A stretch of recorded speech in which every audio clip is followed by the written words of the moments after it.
Do you have a song? Are you rewriting the theme song to the cartoon? No. Is it about us reading this comic? Be No. a hero! Mark and Tim are reading the comic. Be a hero! I'm not doing that. Whenever there's a page turn, Tim and Mark are there. Mark, press and record. Tim, push and record also. Mark, saying something about the comic. Tim, asking Mark a question. Mark, asking Chris Lai a question. Mark, asking Michael Sullivan a question. Be a hero! Like that, right? Mm-hmm. We're gonna talk about comics from Devil's Due. It's something you wondered if Talking Joe would ever do. I guess we'll explain it all to you. Gonna take some time to read the books we've never read. Oh. Hey, it's me, Mark, and welcome to Talking Joe Disovowed, the Devil's Due G.I.Joe comics podcast. We are back in the world of Devil's Due in the mid-2000s, talking today about G.I. Joe Sigma 6, issues 1 through 6, released December 2005 through to May 2006. If you are new to the show, you can find out all of the details over at the website talkingjoe.co.uk. And if you want to find out more about the Devil's Due era, you can go onto our YouTube channel, click the Devil's Due playlist, Disavowed playlist, and everything will be there all in one place, easy to consume. Yum, yum, yum.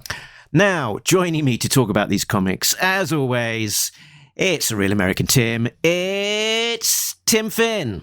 Hello, Mark, and hello, listeners. Hello, Tim. So, we've been reading some Sigma 6, been doing some homework. How you been finding it? I am fascinated by this series because of what it represents. The brand is at a particular place in late 2005 and 2006. And although the comic book only ran for 6 issues, it speaks to what a push Hasbro was making that year with the brand. Because, you know, as you flip through these comics, you are, if you got the original issues and you can see the ads and the Devil's Due news page, you know, at the same time, Devil's Due is also publishing an issue of the Special Missions and the Snake Eyes declassified miniseries and one of the Transformers crossovers. And also, they're just a few months into America's Elite. And there's also a graphic novel collection of the first 5 or 6 issues of America's Elite. And at the same time, over at Hasbro's releasing several different toy lines around G.I. Joe. There is Sigma 6. There are re-releases of the Real American Hero figures. I think the ones with comic books had started by then. And there's also the 12-inch figures. And the brand is going in many directions, which is both a good thing and a bad thing. It's too many directions. So I'm interested in Sigma 6 because Hasbro's starting to make a big push because, you know, there's movement on the movie, the live action movie that's going to come along a few years later. There's this realignment with Sigma 6 specifically needing to be all ages, right? And I'm looking at the original solicitation for issue 1 on the Diamond website. And it's got a summary, and then it says at the end, an all-ages book full of high-octane action. And this is, and I haven't even said anything about the 26 episodes of the cartoon, which I have not seen. I've only seen a few of them, and at the time I didn't love the show, so I bailed. And when you and I, Mark, have talked about Devil's Due, and when we've interacted with Talking Joe listeners on the Facebook page, you know, people are excited to talk about World War III or, you know, the beginning of the Devil's Due run or the end of the Devil's Due run. And the 6 issues of Sigma 6 is mostly forgotten. And, Mm-hmm. a couple times in the last many, many months, I had to remind you or myself, if we're going to do everything that Devils Do published, we got to get back to Sigma 6. And I might have had to convince one or both of us into reading it because it didn't feel essential, right? There are lots of G.I. Joe continuities now that are sort of no longer in continuity, and this one most of all. Okay, so let's get into context of what Sigma 6 is a little bit. So the name Sigma 6, so it's named after these suits that the G.I. Joe team are wearing. They're Sigma suits, a bit like the power suits that feature in the live-action films later on. It also leans into that 6 word, which is very cool, from like Rainbow Six, the Tom Clancy franchise. It also, Six Sigma is a thing as well. It's a set of techniques and tools used to improve business processes. So it's like a business process efficiency kind of approach, a philosophy. So it's interesting that the name Six Sigma and Sigma 6 also exist in the same thing. The toy itself was a departure from the classic 3 3/4 inch format that everyone was used to, which I think is in part why sort of Sigma 6 is kind of a little bit polarizing. It came in 2 flavors. Most of the Sigma 6 action figures are kind of remembered as the 8-inch figure, but they also came in a 2.5-inch mission scale as well, which was a bit more of a kind of a vehicle and less posable figure format. With less articulation. The main 8 inches had more articulation. They featured Centurion-style ports on their costume to kind of allow for things to be plugged in and for some interactive compatibility. It kind of had a soft reboot of the franchise that was there before, and was lent into this much more anime style. And I say soft reboot because there's elements of like the 3 3/4 inch line that was there before that kind of are carried across in terms of like the character of Overkill being from the 3 3/4 inch line version of that character, or the previous iterations that were sort of in the cartoons and things from Spy Troops and Venom vs. Valor. They had some of the actual story line from those and characters from those cartoons carrying across. So in the beginning of the cartoon, for example, Hawk is recovering in hospital, having had his DNA altered when he was Venomous Maximus. 20-year-old spoiler there for you. And Cobra Commander starts episode 1 of the animated series, captured following his capture in the previous animated outing. Pop fact, Tim, there are female characters in this Sigma 6 cartoon and comic, but no female toys made out of quite an extensive line. It only lasted 2 years, but there was quite a lot of output there. I had not realized that.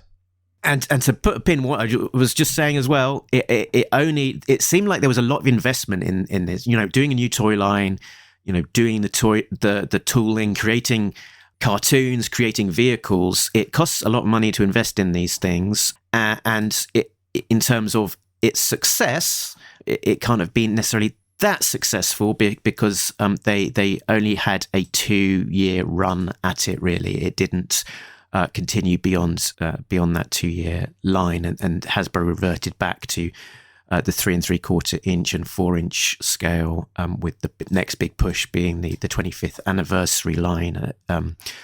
And in terms of the success of the cartoon, they created 26 episodes, of which the last 5 episodes didn't air originally in the US and were collected as a DVD instead, called First Strike. Wouldn't you want to call that Last Strike? Final gasp. End strike.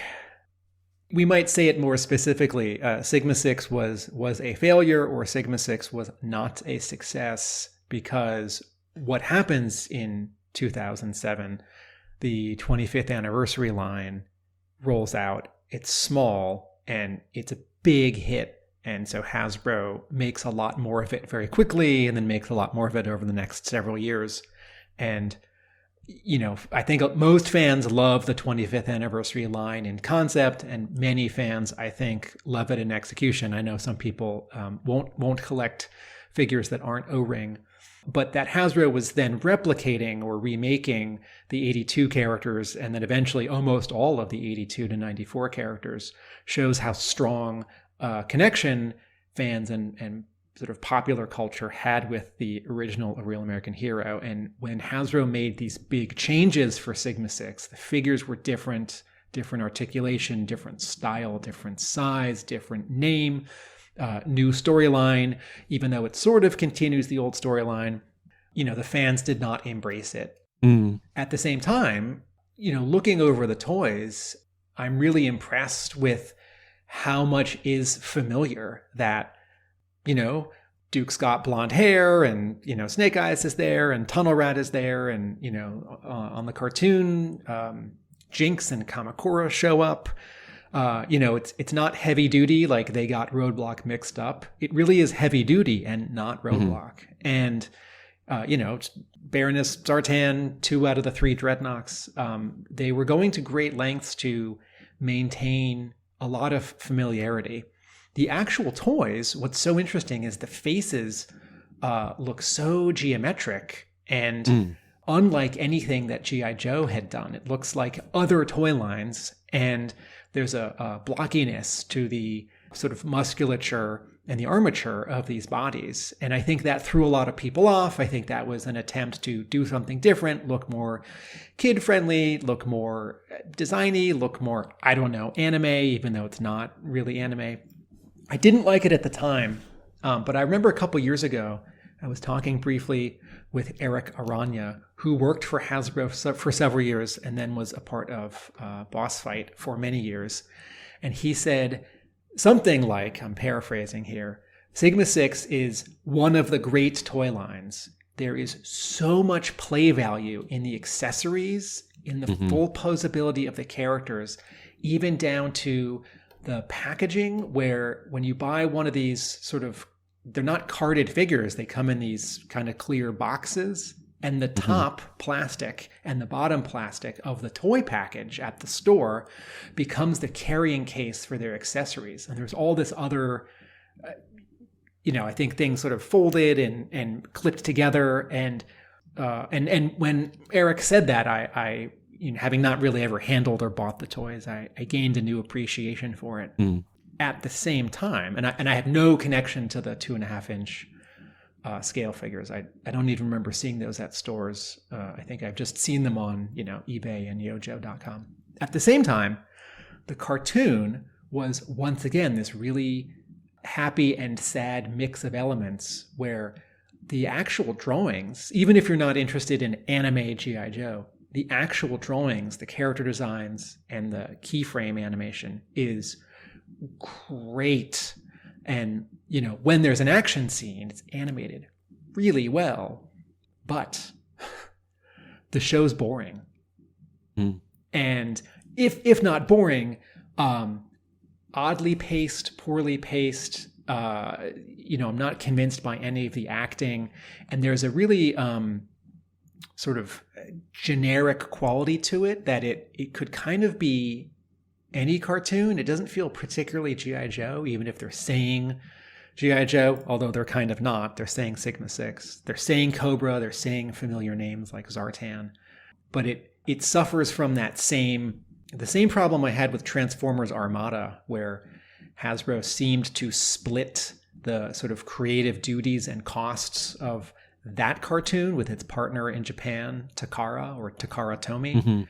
And so you get this show, Transformers Armada, which isn't really written, and you have American actors dubbing dialogue after it's been animated, and so you have all these really sort of oddly paced scenes where people sort of stand around and say something and then don't say something, and then people get upset for a second, and all the episode titles are really generic, like Underground or Forest, and G.I. Joe Sigma 6, the episode titles, right? Episode 1, Cobra Strike, good. Episodes 2, 3, 4, 5, 6, the episode titles are Escape, Capture, Reveal, Sigma, and Race. And I'm not going to judge a TV series by the titles of its episodes, but those are not good episode titles that pull me in. Think of original Transformers or original G.I. Joe. There's an episode of Transformers where there's a race, and the episode is called Trans-Europe Express, which A, kind of promises adventure, and B, is a reference to a song, right? And then there's another episode of Transformers with G.I. Joe episode titles were exciting, like Lasers in the Night and The Funhouse and Into Your Tent I Will Silently Creep. And, even the Deke episodes, The Mind Mangler. I feel like if The Mind Mangler, a Deke episode, if that was actually a Sigma 6 episode, what would the title be? Robot. Right. Mark, did you read the Sigma 6 comic at the time? Were you watching the show? Did you have any of the toys? I did not watch the cartoon at the time. I think a few years ago, either close to release or not long after release, I tried to seek them out and downloaded some not particularly great quality, watched a bit. It didn't really grab me, didn't feel like I needed to watch any more. The toys I didn't really get a release over here, and I didn't seek them out. I've never owned a Sigma 6 toy. And the comic, I think the comic may have been the only Devil's Due G.I. Joe comic that I actually missed at the time, pretty much intentionally. I didn't bother to buy it. I thought, this looks like it's for kids. It's not going to be for me. I'll just skip it. So most of Sigma 6 has skipped me by. And in the terms of the comic, a fairly proactive decision to actually just not buy it. There is a reminder that G.I. Joe Sigma 6 is for kids on the cover of every issue of the Devil's Due comic, because next to the G.I. Joe logo type, it says, as seen on 4Kids TV. And it's got that 4Kids TV logo type. 4Kids was, I can't remember. It wasn't an animation studio. It was a production company, and it was packaging or producing cartoons for Saturday morning. I can't remember. Someone will correct me in the Facebook comments. And they did good work, but kids is right there in the name. And not that G.I. Joe has to be or should be a PG-13 brand. Even for kids, they'll be like, if someone says this is a cartoon made for kids, kids of a certain age themselves will be like, well, I don't want to watch stuff for kids. Right. That would be kiddie. I want to watch stuff for big boys, right. Grown-ups. Right. I'll say two more things anecdotally about. So someone who had spent time at Hasbro said to me, many years ago, and I haven't looked into this, so I can't substantiate it, but they said that in some other countries, G.I. Joe Sigma 6 was just called Sigma 6. The G.I. Joe was dropped. So if that's not true, I'm sorry for spreading something that's wrong.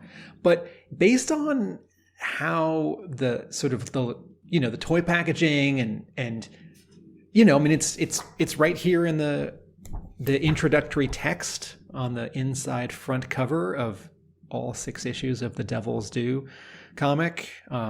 Sigma 6 is the code name for a new group of covert G.I. Joe operatives with highly specialized capabilities, right?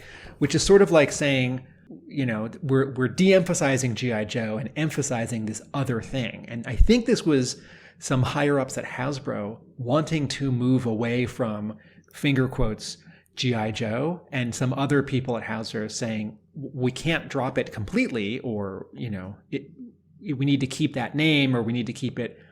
How do you both start something over as all new and relaunch it, but also keep it familiar enough for your generations, not just the last 3 years of kids who might have been into Venom versus Valor and Spy Troops, but the grumpy 25-year-olds like me who might have given this more of a chance. And the other thing is Andrew Franks, who was also at Hasbro and was and is a big part of Boss Fight, said, I think right after the first episode aired, he said, there's a drinking game. Every time on Sigma 6, there's ninja running. Take a shot. And there is a lot of ninja running, at least in the first episode. Yeah. So when I think of the Sigma 6 cartoon, I think of that joke that Andrew told me many years ago. I'd like to make a comment on the cartoon. Before I do that, I just wanted to touch on a thing that you said in terms of like the legacy of Sigma 6 and, people remembering it and it largely being a little bit of a forgotten part of G.I. Joe to some degree. A lot of sort of the output of Sigma 6 were Sigma 6-ized versions of characters. So like Duke and a Destro Cobra Commander in that style. And some of those are more recognizable than others. Destro is very much Destro. Zartan is very much Zartan. Some of the other designs are sort of, more extreme, more different. But since Sigma 6, though, none of those kind of Sigma 6 specific designs have really been revisited and sort of ported across into the later G.I. Joe 4-inch or 6-inch lines. So it's mostly has been left behind. And in terms of brand new characters, there wasn't really a huge amount of actual, named brand new characters. So Lieutenant Stone is the most famous of the Sigma 6 creation. It looks like there might also be some Mountain Scout, Sergeant Boulder, and a Ranger, Desert Wolf. But out of the all of those characters, really, for the most part, it is a reuse of the name and the speciality of the character that's recognised. Just look. So you're referring, I think, more to the toys. Looking over the Devil's Due comic. Long Range, who's on the cover to issue 1 right, and yeah. 5, and he's in issue 5. Who is Long Range a new character from just a few years earlier? Yeah, Long Range, I think, initially was Long Range was a classic name. He drove that giant cannon vehicle thing, the Thunderclap. Oh, of course. Goodness. I know that. But then they created a new character, which was the driver of the ROCC, the Rolling Operations Command Center base. And I believe he saw initial release as a 4-inch figure. And then that same character was kind of brought into the Sigma 6 line with a new design with very anime, pointy sideburns and kind of that Steven Seagal sort of slicked back ponytail look to him. So yes, it's. I think we can put that in the bucket of one of those sort of Sigma 6 key characters that didn't really get much use beforehand, but hasn't really been used since. Okay, and then one more. The guy back at base, the communications guy, High Tech. High Tech is in some of these issues. Is this a character who we have met before? He looks sort of like Mirage, the Mega Marine. Yeah, he's sort of I think just an extension of the sort of that Spy Troops sort of continuity. I believe that he was in some of those previous cartoons as a sort of key character from that era that they made use of in the animations. Yeah, so the first High Tech is one of these new era sculpts, at the 3 3/4 inch scale from 2004.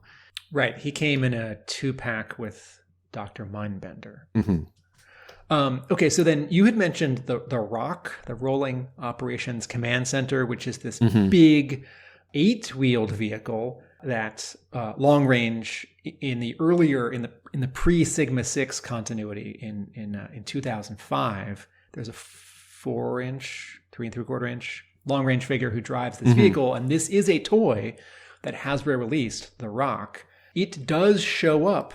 Yeah, it was released initially by Hasbro at that scale as a direct-to-consumer G.I. Joe branded release from 2005, and then was re-released with a, bizarrely, I think it was a 2.5-inch version of long range, but in packaging that had Sigma 6 branding on it. But I believe it was the same, exactly the same toy. Right. Okay. So the first Rock comes out in 05, and then the Sigma 6 version comes out in 06. And we see this vehicle in 2 or 3 issues of this comic book. Yeah, and heavily in the cartoon as well. Right. Okay. So, Tim, you asked me ahead of this recording to do a little bit of homework and to try and watch a little bit of the cartoon. So I did watch a little bit of the cartoon ahead of this. Did you revisit it a little as well? I revisited episode 1 and a bit of episode 26. Interesting. I think I got through episode 1 and 2 ahead of this. I think my one of my main takeouts was similar to yours, that the look of the cartoon itself looks pretty good. It looks like they've done a professional job on it. They seem to have high production values. There's use of sort of like traditional animation and then 3D models of vehicles that are incorporated relatively well, but the story itself and the pacing is sort of a little bit unexciting, a little bit generic, a little bit, I am the generic bad guy and I will get the good guys. And I'm the generic good guy, and we're gonna beat those bad guys. Hoo-ha! That kind of thing. The voice acting seemed very clunky, like a bad sort of manga dub. Interestingly, the voice actor for Destro, Zartan, and Cobra Commander were all played by the same voice actor. And Scarlet had, I think, 2 people voicing her, the second of which was Veronica Taylor, who is famous for voicing Pokemon's Ash Ketchum. So a solid sort of anime dubbed sort of voice actor there. Very anime influenced overall. We talked about long range with his pointy sideburns. There's the ninja running, which it sort of is one of those things that I would see annoying people quite easily. That's the sort of putting your arm back and sort of running forwards quite a lot, and sort of Tunnel Rat seems a bit like a manga trope of sort of being that guy who's sort of just really hungry all the time and wanting to munch on snacks and eat disgusting things and that kind of thing. There's a lot of ninja action, Kamakura and Jinx, Snake Eyes apprentices. And there's almost like the trope of the kid and his pet robot companion. So there's Hawk's son called Scott, who plays a big role in the episode 2 that I watched, and his robot companion dog, Spud. So it's making you think of all of those kid characters and their little robot buddies from across various anime sort of franchises. But those are my sort of reactions to that little bit of the animation that I watched. I have heard from someone who worked on the show that once the episodes started coming in, Hasbro was not pleased, and so there was some retooling done for, I don't know if this is later season 1 or into season 2, but to the extent that you can, if you make a script based on a storyboard, or if you have a script that someone has come up with based on like mouth movements, and you're gonna have your voice actors do a dub, to a great extent you can, as long as the dialogue fits the mouth movements and the timing, you can change that dialogue. And you can also, through voice directing, you can change how the actors portray those lines. And so there was some care taken to make the show more fun and like younger and more quirky. And like that thing you just mentioned about Tunnel Rat, like he eats gross things. Like that's a character quirk from the beginning, but that is the kind of thing that I feel like was adjusted as the show went. Yeah, I noticed as well that it seemed like a lot of the voice actors were swapped out from 2005 into 2006-07. That quite a few of those the voice actors across the patch change. So maybe that's part of that same activity. Yes. And then I just want to say the theme song is it's not particular or memorable. G.I.Joe Sigma 6, code name for a highly trained special mission force. Its objective, stop Cobra, stop Cobra. Sigma 6, be a hero. G.I. Joe will turn the tide. Be a hero. Sigma 6 is on your side. Be a hero. Be the best of the best. Whenever there's a mission, G.I. Joe is there. Duke, take command. Heavy duty on the scene. Snake eyes, hand to hand. Long range, lean and mean. Scarlet, ready to fight. Turbo red ignite.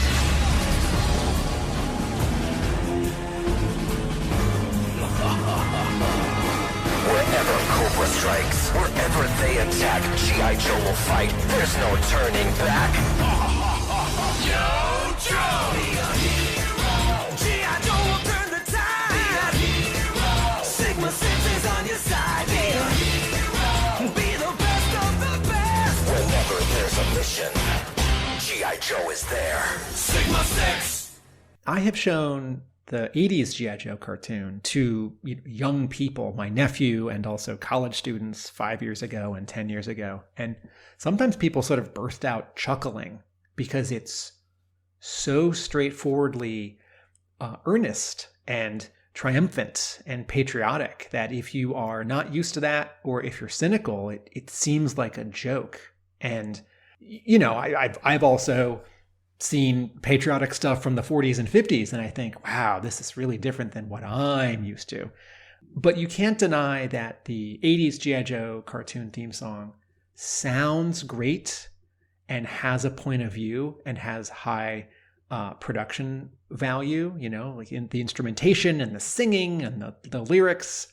The Sigma 6 cartoon, they've got this "be a hero" refrain, which isn't that different from A Real American Hero, but it's not sort of sung with the same conviction, and the musical arrangement doesn't support it. So it's not just that it doesn't sound or feel like G.I. Joe, it just sort of sounds or feels like any action cartoon. And I've been reading Eric Lewald's oral history of the 1990s X-Men cartoon, a book called Previously on X-Men. He was the story editor and one of the showrunners. And there are several pages about getting the X-Men theme song in 1992 right, and how there were lots of options that weren't right and weren't particular. So in the Sigma 6 cartoon, there's this little breakdown where each of the characters is introduced, and the person, the singer, the voiceover guy says, Duke, take command, heavy duty on the scene, snake eyes, hand to hand, long range, lean and mean, Scarlet, ready to fight, tunnel rat, ignite. And sorry, that's dumb. I know I was not the target audience, and I know that Sigma 6 was aimed younger, so maybe not 6 to 10, maybe 5 to 8. And there are very big differences in those age ranges, with toys and entertainment. Yeah, the lyric is "be a hero, not be a grumpy old man," Tim. I mean, I get... okay, well, listeners, we're going to talk about the comic now, because this podcast actually is about... it's called Talking Joe Comic Books Podcast, not Talking Joe TV animation critique. But yeah, I think that, this is more than almost any other G.I. Joe comic, a TV cartoon and new toy tie-in. It's right there, staring us in the face. Yes. This comic is meant to promote that show, tie in with that toy, or promote that toy and tie in with that show. And one of the things that I wanted to talk to you about was how these 6 issues, though nothing about them disagrees with the cartoon, they don't especially feel like they could take place between episodes of the cartoon. And I'm not saying that is a good thing or a bad thing. I think I'm just observing that even though it's definitely the same continuity, it doesn't particularly feel like the same continuity. It feels like a slightly different parallel continuity, because the pacing of these 6 issues are different than the pacing of these, 20-minute episodes. And because these comic books were written by one person and penciled by one person. So with all of that introduction and context said, what I'll do now is just quickly talk about how this was published. So it was originally published as a monthly comic, issues 1 through to 6.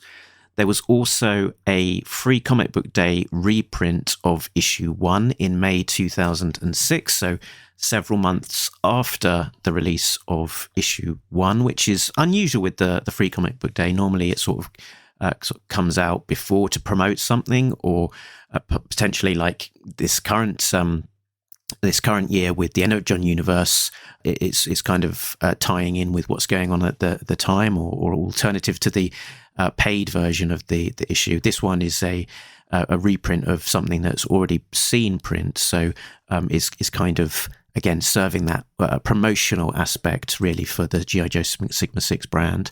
There was also a digest collection which collected these Sigma 6 issues 1 through 6, 144 pages, measuring 5.75 inches by 8.25. So it's that digest size, I guess, leaning into the fact that it's that manga anime inspired.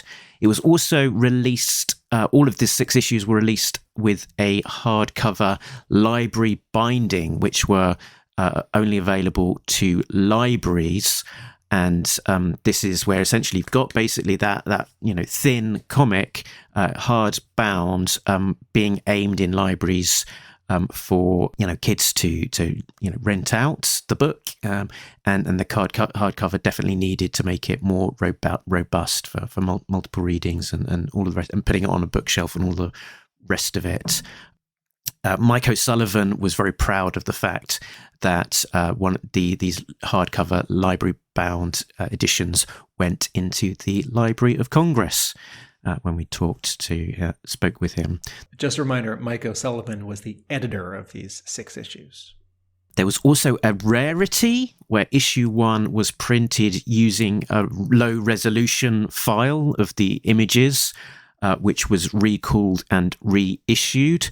Apparently, the difference between the low resolution version and the standard version is not massive, so it's not necessarily that obvious to see with your by eye.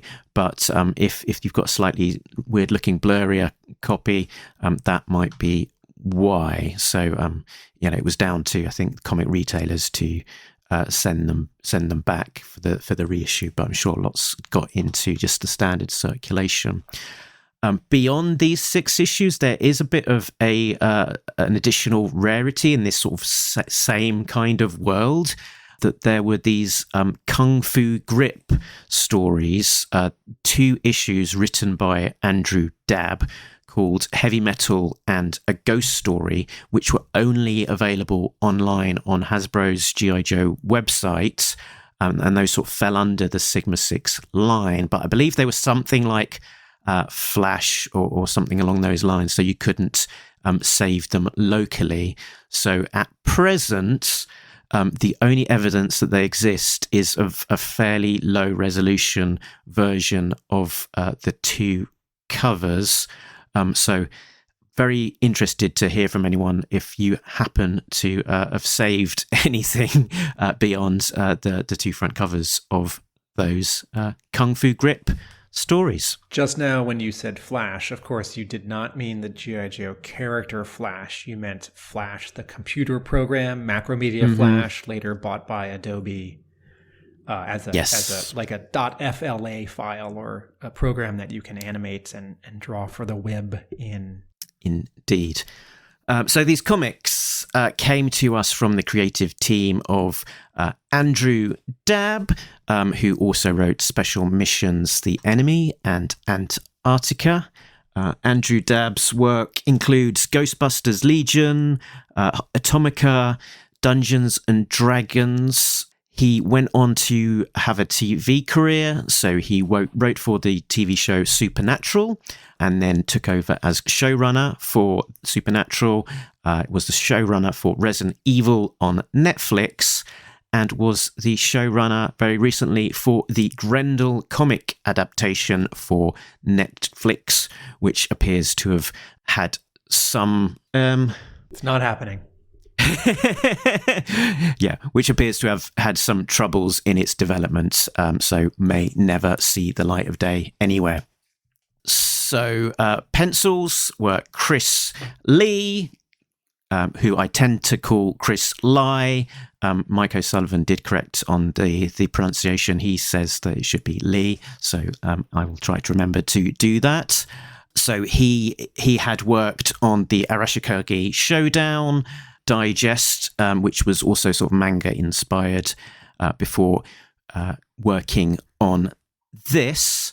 Interestingly, he was tapped up to do some work for Hasbro, I believe through Devil's Due Kanoichi umbrella, where they sort of outsourced some sort of creative aspects, working for companies such as Hasbro, and he helped with some of the Sigma 6 design work, doing some turnarounds for the design of the Sigma 6 characters, before then doing some work on the box art for the Sigma 6 toys, which then led to him doing the comic, obviously being very well versed in the look of these characters and the aesthetic, but also having shown his ability to draw at pace, working for Devil's Due.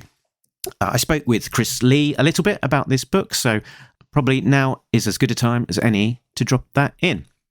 When they started this project, I've been drawing for the toys for a while, so I kind of like used to the style, and that's why I think they give the project to me. And I think because I also can finish those 120 pages in 2 weeks, so just okay, give him another project. So yeah, I think the project really fits with my style. So I really like the Sigma 6 style because it's kind of like more like an Eastern type of art style, So I love it. I love the project. Yeah. I was going to say it's all traditional pencils and then computer colors, but back in 2005 or whenever it was, I guess everyone was penciling traditionally in pencils, and you've held on to all of your original art, so you've still got it all. Yeah, I still have everything, all the pages of this Sigma 6 and everything, all the toys, illustrations, all the packaging, everything. Yeah, that's wild. Is that because you it's something that is important to you and you want to hold on to it, or is it just that you've not ever really sort of tried to sell it? A bit of both, but at that time I love it so much, but I mean later on I kind of like, it's okay if maybe one day I'm gonna sell it, let's say, I mean some of the pages, but at that time I was really love it, so yeah, I didn't like kind of like have a need to sell the pages at that time, so I still keep it. Yeah. Yes. And you were just showing me before we started recording some of the things, some of the originals that you've got. I think you showed me that you've had like roughs of some of the pages. I still have the script. So this is the script that I'm working on. I print it out, and then from here I did some thumbnails. This is like the opening page, and then this. So all the pages I did the sketches. Right. So you're sort of laying it out in a fairly detailed way. Is that on a page of like A4, like letter page, or maybe a bit bigger? It's an A4. Yeah. I divided into two, so it's kind of like A5. And I scanned this and I sent it to at the time to Mike and Mark for them to review. And then after they approve, then I start lay out this into the original 11 by 17 pages. And artboards. Yeah, I still have everything. After I came back from US at that time, I teach for 3 years in an art school. So I use this materials too as teaching materials to show the students how to actually the steps of drawing comics. Right. So it's useful, yes. Yeah, exactly. It's sort of if you can reuse something like that, that's perfect. So there we go, Mark and Chris from back in the day talking about creating this book. If you want to see the whole of that interview, that is in the interview archives. Check back to find the full interview there. Inks were Emily Stone and Ramanda Kamarga. Colours were Captaine Blitzkreig and Rob Ruffolo. And graphic. Can you pronounce this, Tim? Graphicsmic.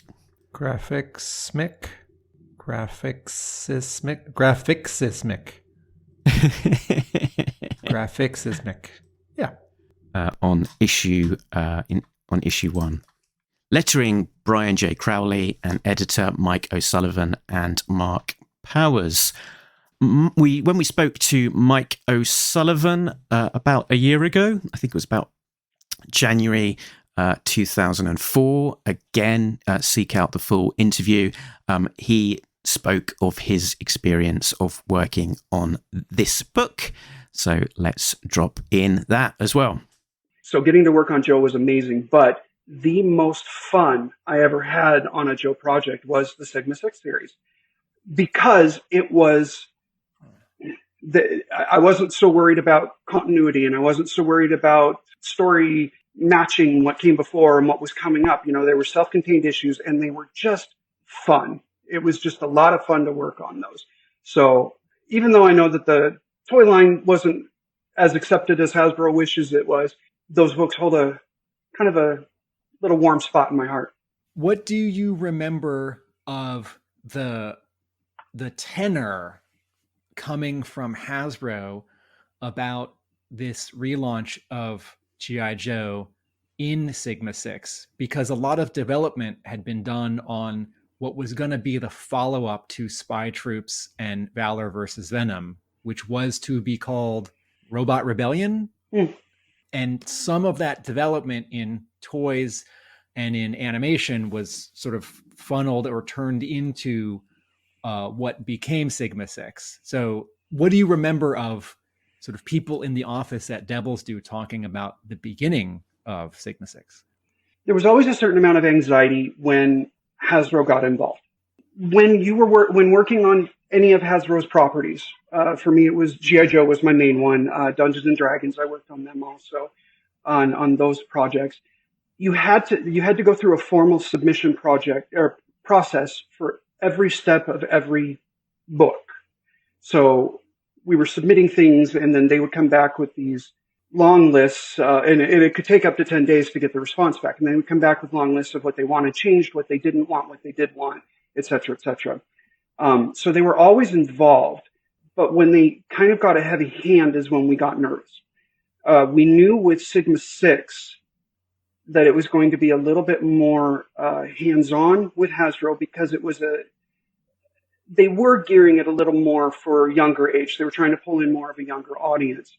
And so we knew that we weren't going to be able to get away with as much as we could on the other books, which had more of a adult audience. So we were a little nervous about that, and we wanted to make sure that we didn't cross any lines. And we ended up crossing a line with them pretty significantly without even meaning to. This cover to number 2 got us in really hot water with Hasbro, because even though Spirit is hanging over water, they considered this a life-threatening situation, and they pumped the brakes, and they pumped the brakes hard. and not just on Sigma 6, it then carried over into all of the other projects as well. So that cover got us on their radar even more. We then, from that point, we were not allowed to depict anything that could cause a life-threatening situation. No characters, both in the America's Elite or in Sigma 6, they were not to be shown in any, on the covers at least, not any life-threatening situations. We were not allowed to depict anyone holding a gun. And the tenor of Sigma 6 became what they wanted the tenor of all the projects to be. And they actually came to us and they said that we needed to change the way that we were thinking about G.I. Joe, that it was not about war. It was not about military. It was to be a group of friends who go on adventures together. Okay. So that's the thing that I remember the most. And it really, that became tough, balancing that out. The feel of the Sigma 6 wanting to be a little more user-friendly and kid-friendly, and keeping true to the nature of what a real American hero was all about. I don't know if that answers your question, but those are the things that jump out at me the most. I remember that issue 2 cover, the no weapons thing, and a group of friends going on adventures together. All I can say is, wow. Mark, your turn.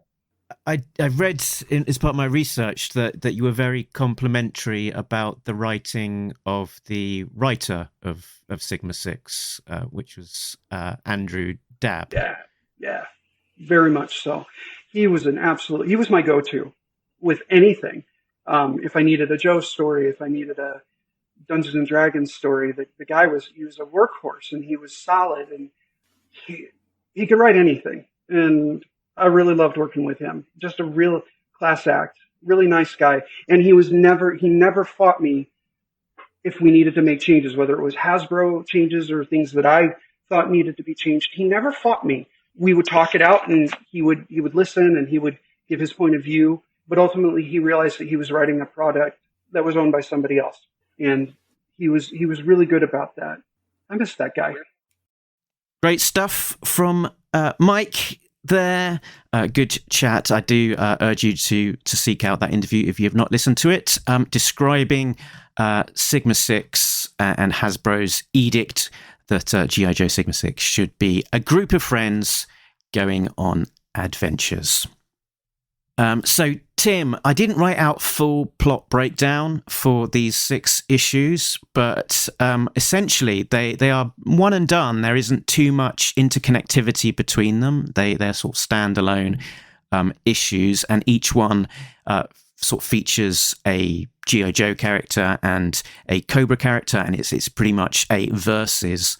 So we've got Duke versus Destro, Spirit versus Zartan, Tunnel Rat versus Overkill, Scarlet versus Baroness, Heavy Duty and Long Range versus Cobra Commander and Bats, and Snake Eyes versus Storm Shadow. What's your overall thought on these issues? Where would you like to go from here?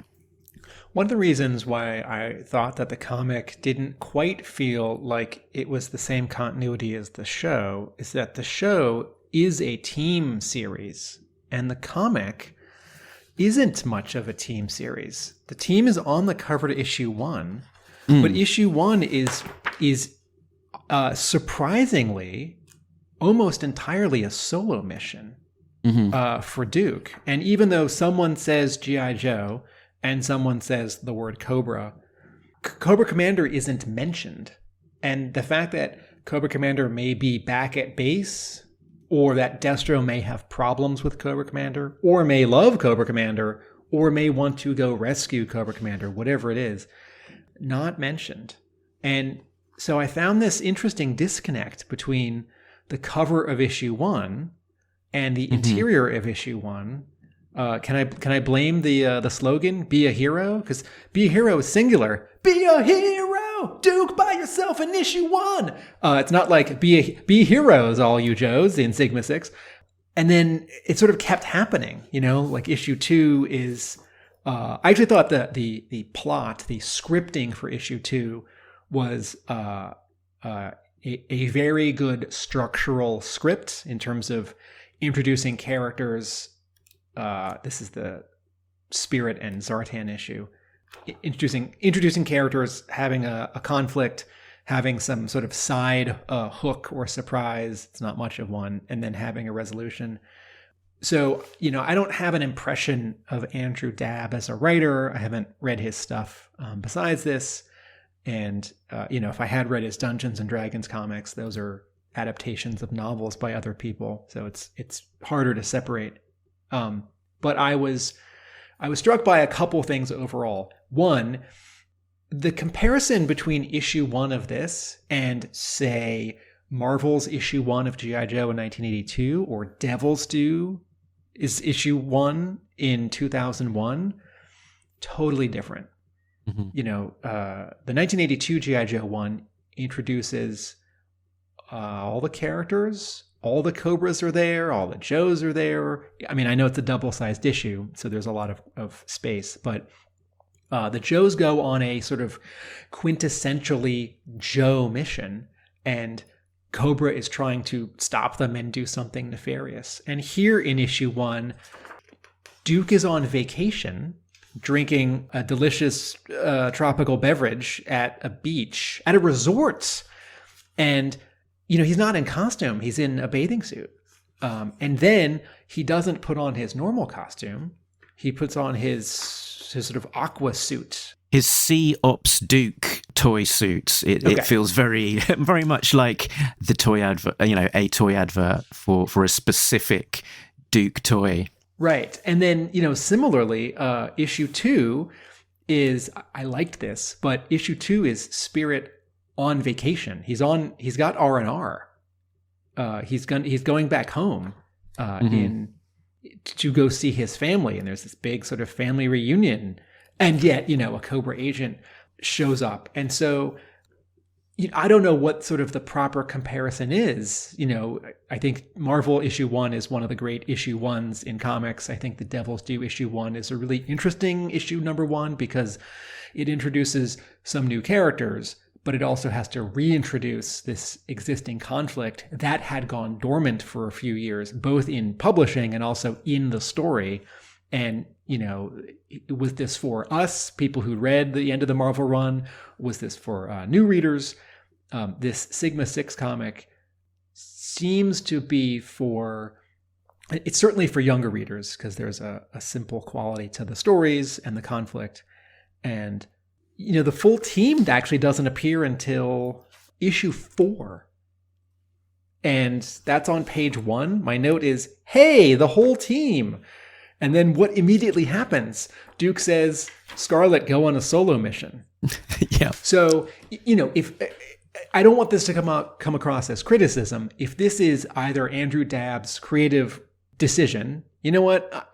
There's so many characters, I'm just going to do solo missions. If someone at Devil's Due or Hasbro said, you know what? Spotlight different characters, make this kind of a solo book. That's just really interesting and surprising, considering that it's an ensemble cast and that it is a team book, a team toy, and a team show. Mm. Yeah, it does feel like a very deliberate decision that each issue is going to be a spotlight on essentially one Cobra and one G.I. Joe. Yeah, so maybe it could well be like Hasbro saying this is the book that we want to tell. It's to give a bit more of a spotlight focus on a particular character each time, and that's kind of what Andrew Dabb then delivering on that. He does sound like someone who delivers what is asked of him without too much drama, and he also sounds like someone who sort of knows the brand. He in interviews he talked about the fact that he had read all of A-Ra and used that to kind of inform like the feel of particular characters, and had also read all of the scripts for Sigma 6 that were available at that point. I believe the first 13 scripts to get a feel for Sigma 6 plot and the way that those episodes work and the way the characters are depicted there. So it sounds like he did the work and knew stuff. And I always find like sort of one and done issues interesting and sort of difficult things to make them sort of like an iconic issue, because you've kind of got to do the setup have an exciting story in the middle of it and then sort of wrap it up before the end of the story. And I think they've got like 22 pages of story in each of these issues. Another thing that says to me that this is for kids is that issue 1 ends on a joke. Destro is defeated, and he sort of the punchline is he's been defeated. You know, the robots have been destroyed, his submarine is gone, and he comes out of the water and he's at the beach and he says, "I need a vacation," which is both looping back to the opening scene with Duke, where Duke is on vacation and his vacation is interrupted. And, you know, if you're going to write a comic for kids, I think that is a fun ending and a good bookend. That's not what I want out of G.I. Joe. And it reminds me of, didn't every episode of Thundercats end with a joke, and then they all laugh and the camera pans out and then the sort of end theme song comes in? And at the time, I remember thinking, half that's fun and half that's dumb. You know, in 1985, I knew that was a little bit aiming down. Okay, another thought I have about issue 1 of G.I. Joe Sigma 6 is that I'm not sure if Chris Lee draws the cover. I'm sure he draws some of the other covers because he signs his name. Issue 1, the artwork looks a little bit like art from the cartoon or like licensing art, where each of the characters was drawn separately and they've been comped in together. Now, it's possible that this is Chris Lee art drawn separately and comped in together. But the sort of actual style on these characters and the line quality looks a little bit more sort of anime and a little bit sharper than his other covers on this book. And then adding to that, there's the sort of green stuff in the background, which is the Sigma 6 symbol, the 6 in a, is it a hexagon with some, I don't know what's going on around it, but some like, you know, photocopy, artifacty, staticky stuff, which unfortunately makes this cover too busy. This is one of those covers that doesn't work if you shrink it down, because there's 1, 2, 3, 4 logos or symbols, and then there's all these different characters with all this different stuff, and they're all these different colors, and then it's not just one color for the background. At the same time, holding it in my hand up close, it is a fun cover, and it, you know, appropriately sells the comic, except for the fact that these characters are not in this issue because it's a Duke solo comic. And then something else that I realized when I get to issue 3 is that in addition to these being self-contained, done in one issues, they are also only A plots. There's no B plot. There isn't, you know, while Duke is on vacation, you know, when it cuts away, it's to what Destro was doing at the same moment. And then a few pages later, they converge and they fight. It's not like for a couple pages, we check in on what Cobra Commander is doing and something either carries over to the next issue or something comes into the end of the comic in a way that you didn't see. So these 6 issues are all not just self-contained, done in ones. They're also quite linear. And I think that's definitely part of aiming it for younger readers. But, you know, so then the comparison is, well, what are the G.I. Joe stories that are self-contained issues? Marvel Special Missions, or a few issues of the later IDW run written by Larry Hama that were subtitled Special Missions, those self-contained issues after, was it 250 and after, was it 275? Yep. And, you know, when you read one of those, I'm just sort of half remembering a bunch of issues from Special Missions from 1987. You know, there are some Joes, maybe in costume, maybe not. Okay, Joes, plural. And they're somewhere else. They're like on a plane, or they're in the Himalayas, or they're in, I don't know, Hong Kong or Tokyo. And maybe they meet up with someone in the CIA or some military person in that locale's army. And maybe they're dealing with Cobra, maybe they're not, but there's always some sort of surprise or hook. Someone isn't who they said they were. Someone has an ulterior motive. So there's an attempted double cross. There's an ending where someone, it's like, well, we recovered the so-and-so, but we lost the so-and-so. And I think some of this is that Hama is writing sort of older. He's writing for himself. Whereas Dabb is like writing for whatever it is, 5 to 8, right? Writing for 6 to 9-year-olds. But also, I think Hama feels like he can and should add that complexity. And I don't know if Dabb has been told not to, or is sort of deciding just to start straightforwardly linear. And so after reading the first 2 issues, I thought, okay, these are fine. But they're satisfying. They work. But, there's no like extra joke. There's no sort of greater theme, maybe except for issue 2. I thought, though I've seen it all before, I thought issue 2 was well done with Spirit going back home. And is it his nephew or like a cousin, like the younger kid who's sort of cynical? And he's like, come out with us. The kid's like, no. And then the kid ends up helping him, but getting in trouble. But then he sort of turns around like, oh, Spirit, you're great after all. And sort of the convenience of Zartan for some reason showing up exactly where Spirit is taking his R&R is covered because Zartan says, no, I did this on purpose, right? Yeah. It seemed awfully convenient that Zartan is stealing some Navajo artifact that looks like a snake and is called a snake in another language. And actually, I wanted to ask you that. Issue 2 of Sigma 6 identifies Spirit as Navajo. Had we previously known from what tribe Spirit Iron Knife, Charlie Iron Knife hails? So I'm looking at his file card from 84. Okay. And it does not say. It just says he's from Taos, New Mexico. Okay. But, there have been other versions of this toy, with updated file cards. Actually, did the Sigma 6 toys have file cards?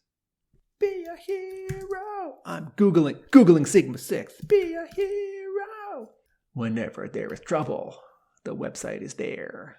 Yeah, actually, the Sigma 6 package did include a file card, but it does, and interesting, Spirit here is called Spirit's Iron Knife as his code name, but it doesn't include much in the way of background. It's very much about his capabilities, about his equipment, and less about actually, where he's come from, and that kind of thing. So it doesn't touch on his the tribe that he's from. But I do recall that there was some, I guess, controversy about Spirit, of the fact that his original look was kind of an amalgamation of different components. That it wasn't necessarily true to kind of the look of a particular tribe, and so when they were doing the classified update, they were trying to be a little bit more sensitive about that, and they consulted with some people to make sure that they were sort of being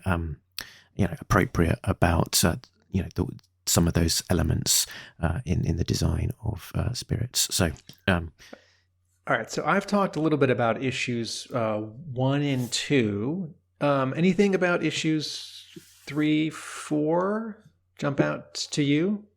So 3 was Tunnel Rat, again, one and done. It was, the plot is kind of clearly sort of aiming down a bit. That Tunnel Rat has got some intel and is sort of being a little bit ignored, and him deciding to do his literal lone wolf thing and go off on the mission on his own without support, which from a storytelling perspective is a little bit frustrating. But in terms of what they are trying to do is find a way of isolating characters to tell basically these solo stories. So, I can understand it.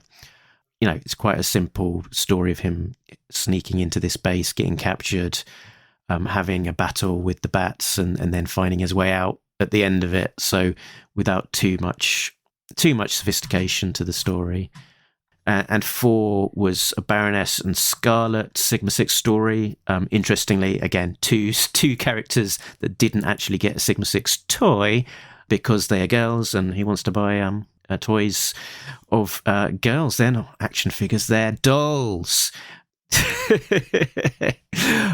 But yeah, the story was a little bit frustrating for me because Scarlet sort of thinking, she was too good for the mission, and her mission was to protect this prime minister, but instead she was distracted by the flashy allure of Baroness and went off to try and find where she had gone, and to ignore the primary objective of that mission, which was to protect the prime minister. So her getting distracted, going after the Baroness, allowed the Dreadnoks to swoop in and capture the prime minister. So it tends to frustrate me when the Joes aren't good at their jobs, and her job in this particular mission was to protect the prime minister, and she failed. Yeah, what actually jumped out about me with this issue in terms of Scarlet's role and her portrayal goes back a half a step. On the very first page, Duke is giving her this assignment. The prime minister requested her specifically,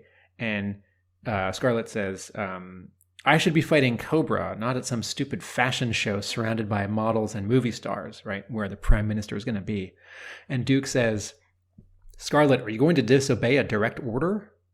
And there's a wordless panel of her looking, and then she looks down and says, no. And I thought, that escalated rather quickly. Aren't you all friends? Or, haven't you served on the team for a while? I feel like, the commanding officer spends a little bit more time convincing, cajoling, goading their, trusted expert, best in the world espionage specialist before they pull that out. Am I going to have to make this a direct order? So I didn't love that. But, it's a different continuity, and this Duke might be much more about his seniority, or he's just a jerk. And then I was aware in this issue of the sort of the differences between the genders, where Scarlet calls it out on this first page that she's being sent on this bodyguard diplomatic mission at a fashion show, right? And she says, I'm not going. It's pointless and embarrassing. And then the prime minister says, oh, you're so pretty. And I thought, I don't like where this is going, right? This feels just very gendered, that Scarlet is being treated differently and is being portrayed differently than any of the other characters because she's a woman, and the story would not be told with any other character. Duke would not say to Tunnel Rat or to Heavy Duty, the prime minister requested you as a bodyguard at this fashion show. And then neither of them would say, oh, well, that's beneath me. Well, that's just like attractive people walking down a runway. I should be doing my specialty. I'm a military person. And I thought, okay, this is not off to a good start. And it reminded me of what's the baseball issue of Special Missions? Is it called Ladies' Day or something? Yeah. Ladies' Day or Ladies' Day Out. Is it issue 24, 23? It's got the Someone Unusual pencils the cover, Jinx kicking. I think it might be written by Trimpy, but maybe is it illustrated by who's that X-Men artist? Cockrum. Yes, that's it. Thank you, Dave Cockrum. Okay. And a Talking Joe old favorites. When in Devil's Due comics, Scarlet or female G.I. Joe characters cry in scenes where no male character cries. And there are differences between men and women, but when only women cry in G.I. Joe, it feels like men can't cry because the writers don't want them to, and it sticks out. But then by the end of the issue, right, Scarlet has failed, as Mark says, failed at her mission. But also the prime minister says, she apologizes, and he says, you were amazing the way you fought back there. And after what I said to you earlier, that she's pretty and that's why he wanted her there, not because she was an expert. He says, you're not just a beautiful woman, you're a soldier, one of the best I've ever had the privilege to know. And she says, thank you, sir. And don't worry, you're not the first person to underestimate me because I'm a girl, and he won't be the last. But now you know. And this is where I thought, oh, good, it's coming around and it's not about this sort of gendered inequity. And like, oh, well, now it's just announcing itself as like a G.I. Joe thing. Point, right? Oh, you're going to do this. You're going to do the slogan. You're going to do both halves of the slogan. She says, but now you know. And then the final panel. And like they say, knowing is half the battle. And I look down on the bottom right and I think, oh, hey, it's some Autobot Micromasters from 1990. It's the Micromaster. What was it? It's like the Rescue Patrol. Anyway, a little Transformers in-joke for you Transformers fans there. Not really. Yeah, so that's my take on that issue. But I do appreciate that the issue has a theme, which is don't underestimate your importance or don't underestimate Scarlet.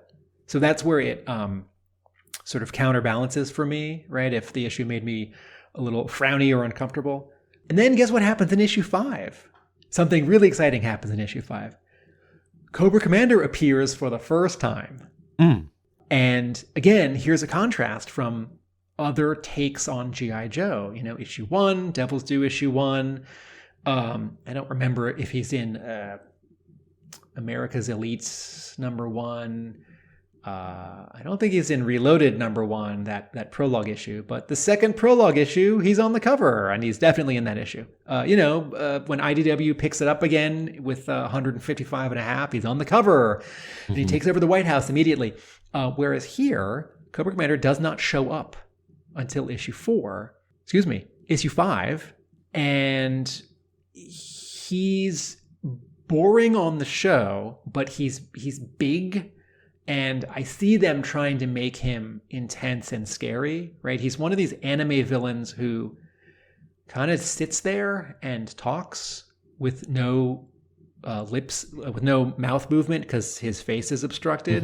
And the camera just slowly pans over like one really good drawing of a character just like sitting in a throne with very intense sort of lighting and color and ink and paint. And well, at least he looks good, right? It's a good keyframe, even if it doesn't move. And here he is on the cover. Sorry, Chris Lye, not a great cover. Feels a little bit like the characters were drawn and then the background was drawn around them because they don't really fit in that space. So he shows up several pages into issue 5. And this is where we might actually, maybe for a moment, we should just talk about his costume design. Because it is a particular take on Cobra Commander. And he's in the first episode of the cartoon, right? And he's in the theme song of the cartoon. But we have not seen him. He's not even on the cover to issue #1. So, Mark, you want to talk a little bit about the design of Sigma 6 Cobra Commander? So I guess Sigma 6 has got kind of this distinct kind of Sigma 6 suited, angular, sort of body armored kind of aesthetic to it. So Cobra Commander is very much looking like a full body armored design, and it's kind of a bulked up version, a little bit like a version 1 kind of look, but combining that with like the hooded look. So particularly around his like the helmet is like an open helmet, like imagine a Viper without the visor, and underneath that is kind of like the Cobra Commander hood, and then he's got a big red cape to it. So I don't think it looks necessarily very practical for lounging about the place, but if you're going to be quite an imposing character and sort of a physical threat at the same time, then it serves that kind of purpose. Yeah, this feels like so Spy Troops was first, and it's followed up by Valor versus Venom, and then what was going to be the storyline and toy theme for the next year was Robot Rebellion, and Hasbro did some development on that, and there was development on another cartoon, and then it was interrupted and shifted, and Sigma 6 instead happened. And I think that there are so many of these robots in Sigma 6 is a sign that some of the development for that third sort of story theme was kept. And maybe that Cobra Commander is in this sort of mech suit is part of that as well. What's funny actually about reading the single issues rather than the graphic novel, or perhaps on a computer screen from a website where one can read comics, is one page turn before Cobra Commander shows up for the first time in this issue of Sigma 6. There's a full page ad for the Devil's Due G.I. Joe versus Transformers Art of War miniseries. Remind me, is Art of War, is that the third miniseries? I think it's the third, isn't it? Okay, so this one is that cover where Serpentor, remember they in the Transformers crossover, they make a Serpentor AI? Mm-hmm. Sort of robot guy, and it just sort of looks like a bit like a gold version of this blue costume here. No, exactly. Their Serpentor, particularly on this cover, that is the ad for the crossover miniseries. It's yellow, gold, and green sort of mech suit Serpentor, and then you turn the page and there's blue mech suit Cobra Commander. So okay, issue 5 of Sigma 6 is two things that the previous issues haven't been. It's a little bit more toyetic because Long Range and Heavy Duty specifically call out this. I'm assuming it's a ninja cycle, because any motorcycle that Snake Eyes rides, I have to call a ninja cycle. A couple pages in, Long Range says, not this time. We need something with more speed. Hope Snake Eyes doesn't mind us borrowing his ride. And a half a page panel of these two Joes in a hangar or garage looking at this fully drawn motorcycle, which then you turn the page and its wheels have been turned, and like a mask vehicle, it's a boat. The toy is called the Ninja Hovercycle. Okay. And then, thank you for that good setup. Then the Ninja Hovercycle flies. So they're flying through, is it Tokyo? Long Range on this motorcycle is chasing Cobra Commander in a sports car, which has a little Cobra logo on the front. And then I think this is actually the third time in the series so far that a Joe has referred to their suit, that their Sigma suit can do something. Maybe it's the second time, but Heavy Duty describes Gambit and Bishop's powers in X-Men and how he can charge his fists and then punch Cobra Commander's car. So even though I guess it happens in issue 1 because Duke is in that scuba suit, which I didn't quite realize was a toy. But issue 5, and I say this very lovingly, jumps out as more, like, go buy these toys, kids, which is what G.I. Joe's for. And then the other thing that issue 5 does, that's I think more than the previous issues, is that it's more jokey. I feel like Duke isn't really, he's sort of cracking wise, but he's not doing full jokes. And then, Tunnel Rat is kind of a scamp, but Heavy Duty and High Tech have some sort of comedic chemistry. And there's this scene where Heavy Duty is going to go in disguise in Tokyo, and he says, right, yeah. Long Range says, no problem, General. Heavy Duty will infiltrate the club for you. Oh, what? You gotta be kidding, Long Range. I'm not a spy, and I don't exactly blend in. Because he's a big black guy, and big black guys in Tokyo don't blend in. And yet you turn the page, and he's in this disguise, and he's sort of making this funny, nervous dialogue about how he's definitely there. He's definitely above board. So it's, it's half hammy and broad, but it's fun, and I don't mind it. They do themselves down a bit as well they got low self-esteem at the beginning. They're sort of putting this Japanese General Sato of the Japanese Self-Defense Force is looking for Duke, and then for Scarlet as the second in command. It's like, well, just got you guys, and can you go on the mission? It's like, and they're like, but we don't fight Cobra Commander, Duke does, or maybe Snake Eyes. We're just their backup. And so it's like, really? You're meant to be the best of the best. You're sort of doing yourselves a little bit down here. Yeah. And then at the end, they're like, I guess we're more than just backup after all. Yeah, well, I always kind of knew we were. So in terms of writing, in terms of the mechanics of writing, I appreciate that Dabb sets up something in the beginning and comes back to it at the end, which he's done in previous issues. This issue the next 2 pages in a single comic book are full pencils by Chris Lee of the following issue. So you see just black and white artwork. It's not inked. There's no colors. There's no word balloons of Storm Shadow with some kind of monk or referee in a like gymnasium sort of street fight tournament. And then you turn the page and there's another pencil preview of the next issue of Storm Shadow in a sort of mechanical, base, like a Cobra base or a G.I. Joe base. And I'm reminded that previously in issue 3, after the final page of comics, there's an ad for the next issue with a cover. Oh, let's go back a step. In issue 3, after the final page of comics, there's a full-page ad for the cover of issue 4, and it's got 2 quotes. TheComicFanatic.com says, quote, overall grade A. And BrokenFrontier.com says, writer Andrew Dabb injects a nice dose of humor, eliciting smiles along with the thrills. And then you turn the page, and this was a miniseries. This was not an ongoing that was canceled at issue 6, right? Because it says on the bottom of that ad, right, based on the hit cartoon as seen on Fox, G.I. Joe Sigma 6, number 4 of 6. So then you turn the page and there's 2 sneak peek pencil pages of the beginning of the next issue.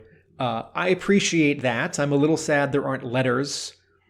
When you have a miniseries, editors often choose not to have a letters page because it's maybe not worth it, because you're not going to have letters about issue 1 until issue 3 or 4, or then you have to send out early previews of issue 1 to someone and hope that they send in some letters so that you can run them a little early. And then it's a 4-issue miniseries, then you don't get any more letters pages. If it's a 5 or 6-issue miniseries, you don't get to print any letters about the end of the series. And so rarely do miniseries have letters pages. And I'm still disappointed because particularly when looking back sort of as a historical marker, right? What was Devil's Due doing in 2006? What did fans think in 2006? And, maybe the letters would have been a mix of grumpy 20-somethings saying, this is okay. I like what you're doing over in America's Elite more. Or, I guess I'll watch the cartoon. I'm not sure about those toys. Maybe there would have been some letters from kids saying, Sigma 6 is pretty neat. Kind of into Spider-Man and Power Rangers, but I'll keep reading your miniseries. Thanks, Devil's Due. But I do like being able to see many years later what people were saying at the time, or some, curated selection of what people were saying at the time, which brings us to the final issue 6, Mark, which is a ninja showdown between Snake Eyes and Storm Shadow. Yeah, an Arashikage showdown, if you will. Yeah. Illustrated by Chris Lee. It's quite a straightforward. If you're having this theme of verses of a Joe versus a Cobra, you kind of need to have a Snake Eyes versus Storm Shadow, I guess. And so they've set it up that Storm Shadow is the master at this sort of fight club, this tournament champion. And while he's doing that, he's stealing a MacGuffin. Snake Eyes is there to prevent him from stealing it, and they land on this solution as a way of resolving that situation. So if Snake Eyes beats Storm Shadow, he'll receive the MacGuffin. They just have to knock out Maui from Moana, who would have been in that fight otherwise. I was going to make the same joke. Predictably, Snake Eyes ends up beating Storm Shadow.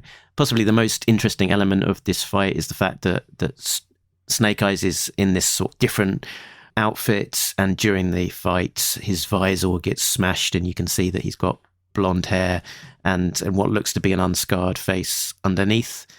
So you get kind of a sense of what Snake Eyes looks like under his mask in this particular continuity.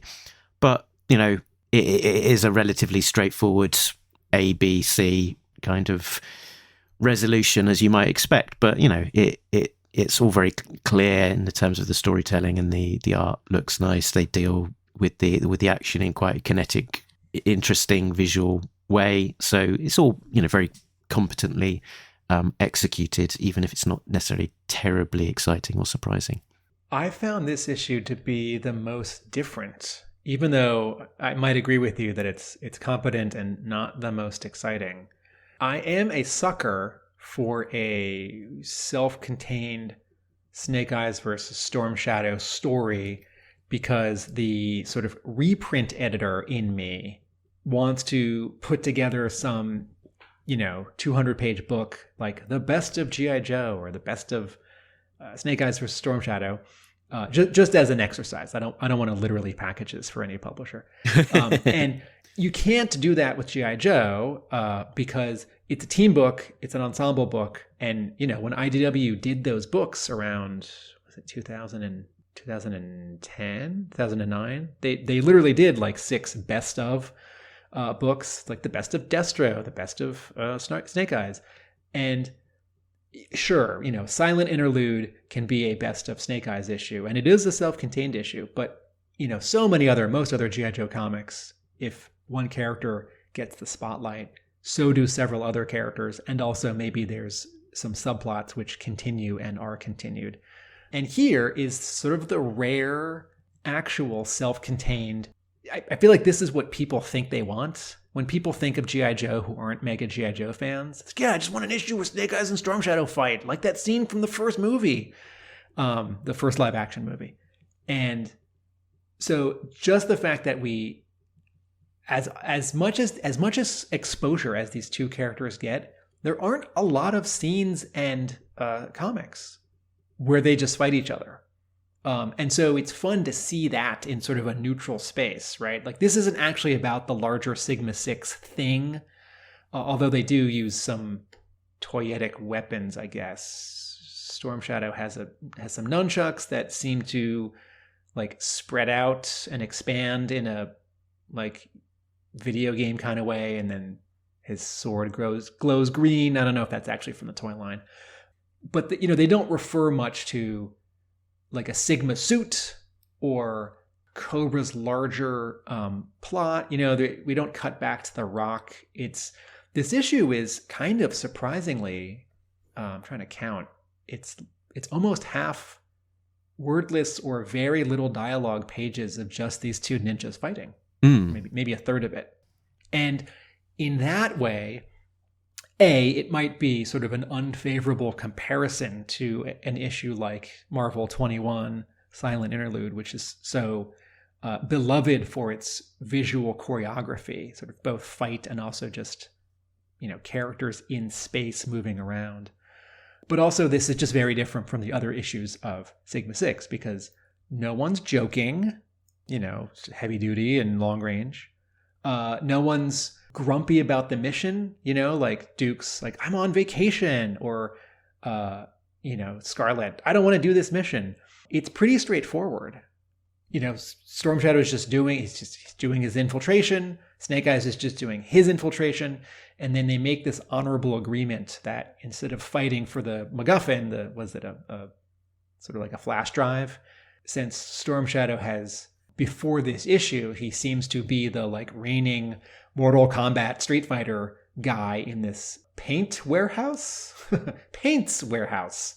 That's the first panel of page 1 in Johannesburg, South Africa.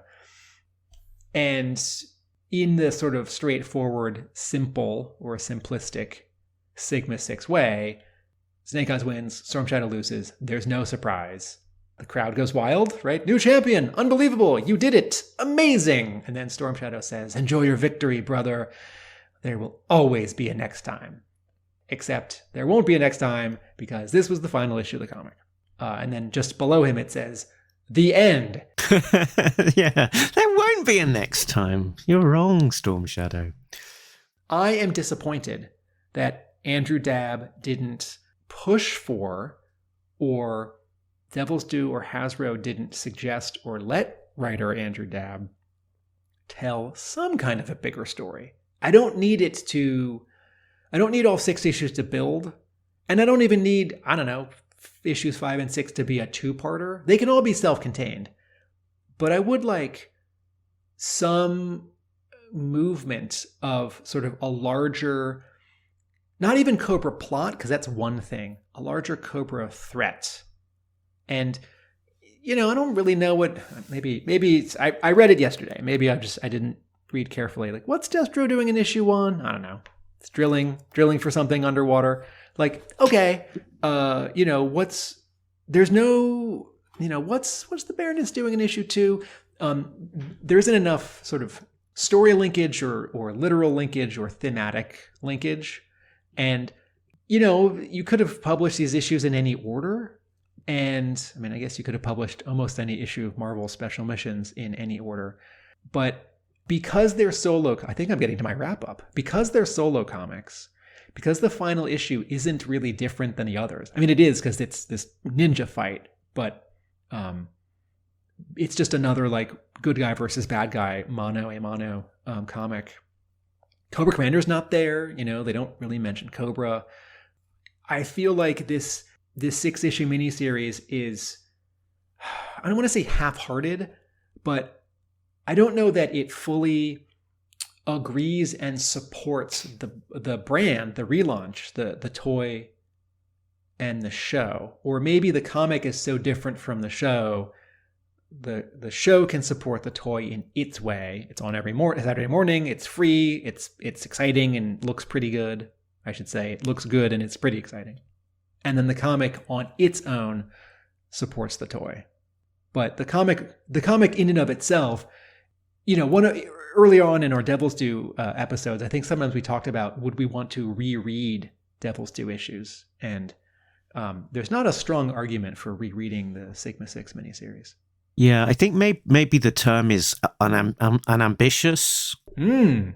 In terms of, an essential reading. So in terms of what this accomplishes, it's kind of a sort of a snack between meals, like between that synergy of the toys, the cartoon and the comic. The comic is there to kind of supplement the wider kind of Hasbro brand push for this new piece that, like, of course, if you're G.I. Joe, you're launching a brand new toy line, you've got a big push with the cartoon. Of course, if we're looking back to the 80s, you're going to want to have a new comic to support that as well. But we don't want the focus to be on the comic, really. We want it to kind of just pique interest and want it to be all ages friendly and accessible, so that you can pick up any issue and not feel like you necessarily need to know anything going into that issue. So let's not have a wider story. Let's have each one and done. And I think in terms of having an all ages title, it being written competently in terms of each one is a relatively interesting story with a beginning, a middle and an end that is easily to follow, art that serves that story and also, is done well and looks, generally looks nice. I think probably particularly issue 6, that those sort of action sequences are done well. It kind of, serves that end, but in terms of like having something ambitious that tells a bigger story that is more essential reading as part of either G.I. Joe Sigma 6 in its own or sort of more widely G.I. Joe, I don't think it necessarily is effective in that right, but I don't know if the mission statement of the comic was ever that it needed to be essential effectively. And let's also remember that part of the release strategy for this book was to release it into libraries on a single issue basis as effectively very small hardcover graphic novels, such that kids could, discover the book, potentially encounter the book out of order and for the first time on that basis. So by having it standalone, it could much more easily serve that purpose. Yeah. The word you used was unambitious, and the word I think I'll use is lacking a point of view. And I think that's a problem with the Sigma 6 cartoon from the beginning, not the toy, but if you have this brand that's I don't know if if they started development on this sort of late in the cycle because they were working towards Rise of the Robots, which I think was also occasionally called Robot Rebellion. But the Josh Blaylock G.I. Joe that starts in 2001, it has a point of view. There's something he's trying to do. There are things he's trying to do. And the Larry Hama comics have a point of view. And, the Energon Universe G.I. Joe comics have a point of view. And it's not surprising to me that this brand wasn't a bigger hit, because the three parts of it, comic, which I think effectively no one saw, toy, and cartoon, are moving in different directions and therefore somewhat at cross purposes. What you have is a strong visual for all three. That is still a little bit different. The comic book is supposed to look more like the show, but the sort of slim and very geometrically chunky bodies of the figures, which do not follow a standard buck, by the way, which I should have said at the beginning. It's another really cool thing. There are different body types in the Sigma 6 toy line, I think, right? If you go to Yojo. Well, I'll just assume that I'm remembering correctly, and you can correct me. I think Hasbro was setting itself up for a hard challenge by making a team story that's not so much a team story, and not creating strong characters with a lot of chemistry. They look like characters we know. They're named like characters we know, but they're not quite those characters. And then, to be able to do action without weapons or without certain kind of weapons, you have to be really purposeful in that. Like Transformers and Star Wars get away with a lot because it's just, droids and troopers and robots. And with G.I. Joe, there's an attempt here. There's a lot of Cobra robots. And we do see Heavy Duty, use his big weapon when he drops his disguise in issue 5. But let me just go back to this this paragraph that's on the top of each inside front cover of all 6 issues. Sigma 6 is the code name for a new group of covert G.I. Joe operatives with highly specialized capabilities. Like, capabilities? Okay, that's a weird word to use. Continuing. They use innovative technology and gear designed exclusively for each of their missions. Well, that sounds like marketing. Working against them is the evil Cobra organization, right? Of course, they're not going to use the T word, terrorist or terrorism, because this is after 9/11, and that had been dropped. Whose goal is to take control of the world by sabotage, espionage, and outright destruction. Sigma 6 fights them at every turn and provides a swift solution to critical situations around the globe. It sounds a little bit like they're firefighters. Or, mountain climbers or adventurers. Like in Star Wars, the Empire, classic Star Wars, and the Rebellion, like those two words are really heavy and meaningful.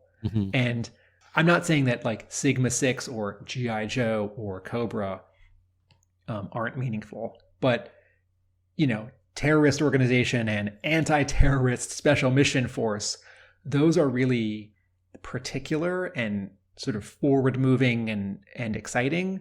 But this starts to get really sort of general, like G.I. Joe operatives, capabilities, technology, missions, swift solution.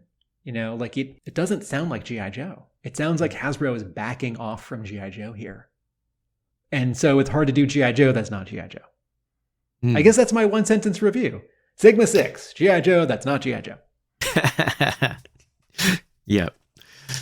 Yeah, in terms of scoring, I don't really want to score it, to be honest. I think we give it a 6. Get it? Get it?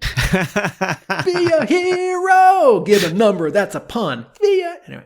Yeah, very good. Yeah, and that's probably where I would stick it, to be honest. But it's not, it's not for me. I think these issues, just as much as any, if there was someone that maybe wasn't as comics literate, maybe didn't know all of the lore of G.I. Joe, and maybe there was a cartoon on the air of Sigma 6 and toys in the shops, and they're a younger reader, this would be the comic to give them. And I don't think you'd necessarily have any qualms about there being offensive content or them being confused by the story or anything else, and they're not going to be blown away by it, but it'll do that.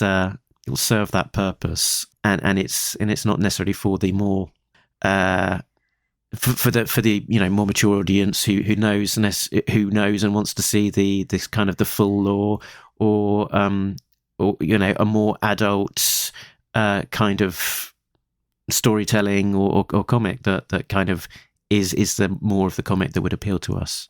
I have two final wrap-up thoughts. One, these comics feel like comics that would have come packaged with a Sigma 6 toy had they been packaged, written and drawn by a company that wasn't doing the actual Sigma 6 comics. The way that in the 80s, the G.I. Joe comic was the real thing. And then if there was any story in the coloring books or in the storybooks, with like Earl Norham paintings, they were a little off, even though they were approved by the same Hasbro people, but they weren't the real stories.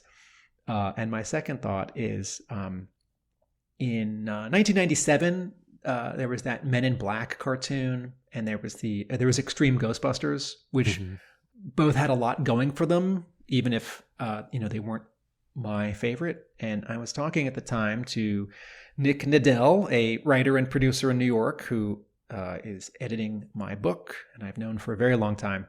And he said, if they brought G.I. Joe back right now, they would fight aliens. And he was half joking, but also half making a very truthful, pessimistic statement that there wouldn't be any appetite in the kid TV landscape to have G.I. Joe fighting Cobra soldiers, much less Cobra bats, right? And I think he even said something like, there would be slime, the way that there's like slime from the aliens in the Men in Black cartoon or Extreme Ghostbusters. And I sort of laughed, like, ruefully, like, oh man, that's so funny, but also true. And what he was saying in different wording was, what would G.I. Joe be right now if it couldn't be G.I. Joe? And I appreciate the Sigma 6 comic as a sort of exercise and demonstration of, well, what would G.I. Joe be if it couldn't really be G.I. Joe? And now I have 144 pages of examples, right? And I had it for the cartoon. What would a G.I. Joe cartoon be if they don't want to make a G.I. Joe cartoon, into a proper G.I. Joe cartoon? So as a sort of statement in history, sort of where our brand was, I really appreciate the sort of diversion or like sharp left turn. Very good. So I think, Tim, we're done with Sigma 6 for this time. And forever. Because it's, as you said at the beginning, that none of the characters come back, and I don't think any of these costume designs have Easter eggs have shown up again. So we may never have a reason to mention any of this again. I do have one last thing to say about Sigma 6. Although there isn't a proper final issue, the final episode is a kind of ending. Okay, back to you. But we will talk about G.I. Joe again. We are talking about all of the latest issues from Skybound as they come out. G.I. Joe in the Energon universe, and also, of course, the A Real American Hero title from Larry Hama and crew. We are also bringing you interviews from all of the eras of G.I. Joe. Some good interviews lined up in the future. And in terms of the Devil's Due era, we're not completely finished yet. There are still a few things that we have not covered. Those things being G.I. Joe Reloaded, G.I. Joe Declassified, G.I. Joe versus Transformers from Dreamwave, and the Storm Shadow solo issue. So I'm sure we'll be getting back to those at some point before too very long. So if you enjoyed that and you want to find more from us, you can find us on the usual places. talkingjoe.co.uk is the website that points to those places. We're on Facebook, Twitter, Instagram, YouTube, If you're on YouTube, like, subscribe. Why not? We're also on Patreon, patreon.com/talkingjoe. So a big thanks to our backers, Richard, Sam, Bill, Christopher, Justin, Rob, Shane, Simon, Chris, Joe, Craig, Frank, and Mike, who are all getting early access to episodes as well as some exclusive content. Tim, where can people find you when you are not talking to me? At my brick and mortar comic book store right outside Boston, Hub Comics. On YouTube at Atomic Abe, and at my blog about G.I. Joe, arealamericanbook.com. Tim, how many copies of the Kickstarter hardcover compendium do you have available at your store as we speak? 3. That's 3 times 4, 12 big hardcover volumes. A lot of hardcover volumes. So, I think we are done for this week, but until you hear us again, please remember... Nobody beats Talking Joe, an international podcast! Laters!